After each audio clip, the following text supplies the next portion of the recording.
8 గంటలు. చాలా నెలలు అయిపోతుంది ఇన్స్టా చుక్కను చూసి. ఏమైందో ఎటు పోయిందో ఎక్కడుందో కనిపించట్లేదే. ఏం నాన్నా?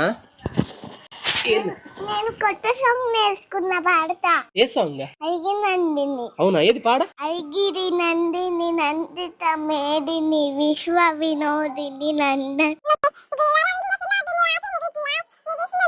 ఉదయం 8 గంటల 45 నిమిషాలు. నేను అడిగిరి నందిని పాడతా. పాడు నాన్న.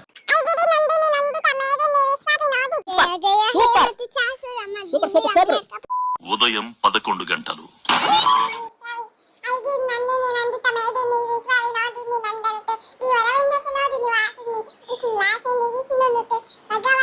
రాత్రి 8 గంటల 45 నిమిషాలు. ఏంటి హనీ? సబ్స్క్రైబ్ చేసుకోవడం మర్చిపోయావు. ప్లీజ్ సబ్స్క్రైబ్ చేసుకో, లైక్ కూడా కొట్టేయి. ఉంటా బాయ్.